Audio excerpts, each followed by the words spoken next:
I thought it was fail, Mary. No, it was Hail Mary. 30-24. Don't think we're not getting that story out of you, Golden. The Chargers win. So let's hear from the coach, Brandon Staley, who coached with gusto, and Justin Herbert, who just went into damn Arrowhead and beat Patrick Mahomes. Take it away, guys. It means everything to us. You know, we've worked so hard ever since this offseason and all of the time that we've spent together to be put into this position for these exact moments. And we've got the right guys out there. And I know that Coach Staley believes in us. Coach Joe Lombardi believes in us. And for us to go back out there on 4th and 9 to win the game, that's awesome for us. Fortunate we have a gangster quarterback, but we got to coach better in that part of it. But just the situational part, it happens like this for great teams, and that's a great team that we just played. So to finish these types of games, you got to play well at the end, and I felt like we did that today. A gangster quarterback, a gangster coach. Let's be honest, Brandon Staley, you were aggressive the entire 4 quarters. It was incredible to see gangster defense, forcing 4 turnovers. A lot of Chargers fans, of course, a fan base that I'm really near and dear to, they're like, do not say this was a lot, like they lost the game, the Chiefs did. Say that we won the game and give us our love. So it does bring up an interesting question. Was Week 3 a bigger win for the Chargers, Golden, or a bigger loss for Kansas City? I think it's a bigger loss for Kansas City. And I think, but just settle down a little bit. Let the game come to you. Make the plays you're supposed to make. Like, you have incredible athletes, you know, some generational talent on your team. Like, you don't have to make every single, play. Just hold on to the ball. Convert 3rd downs. Run the ball when you need to run it, and it'll work out. So I don't think that the Chiefs need to panic by any means. Just play smart, fundamental football. But what's going on? Like you're saying that, but it's like this doesn't happen, especially not in September. This isn't the Chiefs. Right. I think everyone's trying to be heroic. Like they're doing too much? Yeah, just a little bit too much. Just settle down and play football. Like trust in the guys you have around you. Like that late pick by Patrick Mahomes, that's not what he's supposed to be doing. You know, just like, all right, throw it away and live to fight another down and just move the ball. You had plenty of time, so just, stop looking for the heroic plays all the time. They're going to happen, but just not all the time. Well, they're now 1-2, and there's 2 3-0 teams, and there's this team that just beat them in their building that's 2-1. So I think there is a little bit of question here, concern. I'm with you on that with the Chiefs, though. I almost feel like their defense was such an eyesore. Defense played okay yesterday. Defense was okay. The run defense stopped things when it had to. They'll bounce back. For the Chargers, this was a monumental win. It was a monumental win for how symbolic it was that we can go into their building with our young stud and we can win. And after the game, Staley has a 108.9 passer rating, was encouraging Herbert to throw of 2019. He had a great quote. He said, "We're not here to participate. We're here to compete. We're here to win." He says, and when you've got the people that believe in it, it's the easiest decision Titans 2-1 to go for it. Even though they had horrible. This guy is preaching a sermon that they are listening to. His post-game press conference was great. His locker room stuff, which is on the Chargers Twitter feed, is even better. I think this is a symbolic win for the Chargers fans, but also for that locker room, which has lost so many times to the Chiefs. Golden, not to pick on you here, but when you're in Detroit and you're losing games to Rodgers all the time, a win matters. And like getting the best of these guys in their building matters.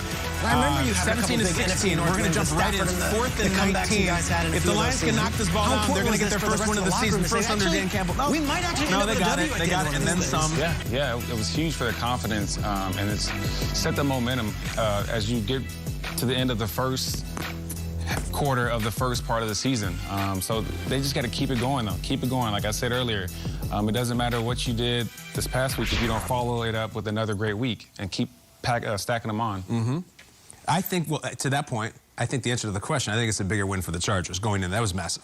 But I want to talk about the Chiefs because I don't know if this is, I'm going to level some criticism at Patrick Mahomes right now. I don't know if that gets done very much, but I'm just going to do it. Mahomes looks like a guy who is a little drunk on his own ability and his own hype and who just spent the entire offseason getting hyped by every player in the world for making crazy throws in the Super Bowl. He's made some dumb interceptions. This was a huge one against Baltimore. And listen, the closest NBA comp for Patrick Mahomes is Steph Curry. Sometimes Steph Curry starts shooting from the logo and it's like, all right, Steph, why don't you work the ball around a few times? Like, this is just like, Mahomes, like, I can make any throw. I can do anything I want. This was the same deal. He does the no look. We've seen that before. Totally throw it in front of him. You don't need to do the no look here. And it's like, I don't know if it's hubris or just excitement or he's caught up in the moment. That burned him. And then this was the worst one. Like, just redirect, ad-lib, I'm Mahomes, I can do anything, and he always has been able to. This is another really bad pick. Punt the ball, change the field position. Like, this was bad. And this is 3 losses in 4 games for the Chiefs. Right. Going back to last year, they've lost 3 of 4. Keep updating me on that. The numbers are not good. Every Isn't that week weird? you're saying it, yeah. 3 out of 4. So, like, this is not an anomaly. This is not, oh, we had a tough day. Finally, Lamar Jackson got the win. They lost at home to a really green quarterback. And a few weeks in a row, Mahomes has tried to make these, like, giftable highlight plays, and it has become hard. So I don't want to take the magic from Mahomes. Who am I to tell him what to do?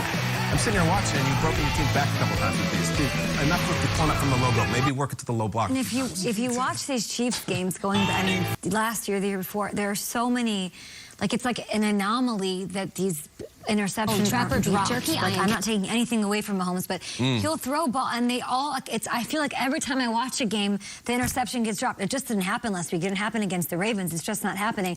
But I ask you this, because we had this, I challenged you guys a little bit. We had this conversation going into this week, into this this game. If the Chiefs lose, it is going to be a bigger deal if they lose, or is there going to be a bigger deal for the Chargers?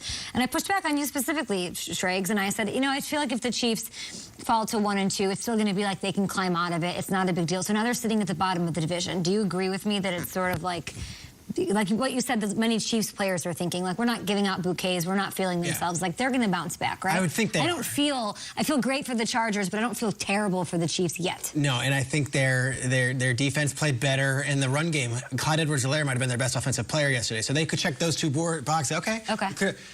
They're champions. These are champions. Most of those guys in that building have won championships. It's week 3. They're probably watching our show giggling right now. So no panic. But I look at that standings. You're in a hole right now, and you got to dig out of a hole, and they've never been in that situation. That's a home playoff game that they're losing. Like, that's how that works. It's math. And it's like 2 losses, because now the tiebreaker, they could go tie. The Raiders, you can say that they're fluke, they're 3-0. The Broncos, you can say they're fluke, they're 3-0. The Chargers, you say, oh, we don't beat on them, you know anymore. They beat you up in your building. Totally. They've got to now dig out of a hole, which is a new territory. Do you think but they're if the still Chiefs giggling? have 3 turnovers instead of 4, I don't think it's real. Right, absolutely. Are they giggling? Like, Peter, to take a section of that, are they like, we're fine? Who? I don't know. The Chiefs. Like, are they like, haha, this show thinks we suck, we're going to roll? No, you just lost at home to the Chargers. You lost to the Ravens. Like, these are big AFC teams. I don't think that, I think the giggling stage is over. I do. I'm actually interested in Mahomes here, because he's always been this young upstart, this kid that's been great. Didn't catch it. Facing the franchise, doing all the history with commercials for Hail Sting, Mary's all this golden. stuff. Some even call it the Hail Mary. Is he a leader? Is he a dog? Is it because they've never faced adversity like this? They're 1-2. Now, yeah, they lost to the Patriots in the AFC Championship game a couple years ago, and they bounced back. But like mid-season, 1-2. What are we? We're getting embarrassed now. I'm curious to see the Mahomes we get, because now you're in year 4. It's a little different. He's very loose on the sidelines, Peter. I've talked about that. I was with him the whole preseason, and I was like, you keep it real calm. It's a fun group, but then when you have all these turnovers and you have these losses, like, I wonder if it does sort of change his demeanor. He was screaming at his teammates yesterday. Yeah, it was. It's Yeah. Different. What do you think, Golden? They need to just stay in the pack. And, you know, you need to win 2 or 3 straight, but stay in the pack. And once you get to November, that's when meaningful football happens. And that's when I expect those guys to be starting to peak, okay? They are champions, and let's not forget that, okay? They know how to win, and they know how to win big, from behind, from ahead, you know, whatever it is. So, look, figure it out right now. All these things you're trying are not working, okay? Just hoping, you know, everything's magical it's not working. Let's get back to the fundamentals, which I know Andy Reid's going to do. And then just keep it within. You stay in the pack. Stay in the pack. You know, stay in the pack. You know, like don't get three games down going into November. But if you stay right there, 1 or 2 ahead, or well, you bring up Andy Reid, and that's a whole other layer to this conversation as you bring in Ian Rappaport, because we apparently have some concerning news to update you on. Of course, yesterday Andy Reid left after the game. He was not feeling well. What's the latest with the Chiefs head coach? Yeah, somewhat scary situation for Chiefs coach Andy Reid. After the game, as you mentioned, he was not feeling well, something that Chief staffers alerted to the media right after the game. Our James Palmer, who was on site, saw the ambulance pull away Don't think we're not getting that story out of you, Golden. The Chargers win, so let's hear from the coach, Brandon Staley, who coached with gusto, and Justin Herbert, who just went into damn Arrowhead and beat Patrick Mahomes. Take it away, guys. Well, talked to a source close to him and said he was feeling dehydrated after the game. He was evaluated by the Chiefs medical staff in the locker room. It is a very good medical staff, and they wisely made sure that he was taken care of, put him in an ambulance as a precaution, took him to the hospital to be evaluated fully and just completely checked on. As of late last night, he was resting and in stable condition. The source close to him said he believes that Reid should be fine with some rest. Obviously, as we have more on this situation, we'll bring it to you later today on Andy Reid and his health situation. Thank you so much, Ian. Appreciate the update. Sending him our well wishes. Of course, they're coming off a loss, and they have to travel to Andy Reid's old team, the Eagles, as they face Philadelphia in Week 4. Thank you so much, Rap Sheet. Talk to you in a bit. Our best friend joining the show after this. Yes, there he is. Nate Burleson with his big takeaways from Week 3. He wants to talk Rams. He wants to talk Bucks. He's going to give us his espresso shot like he needs it.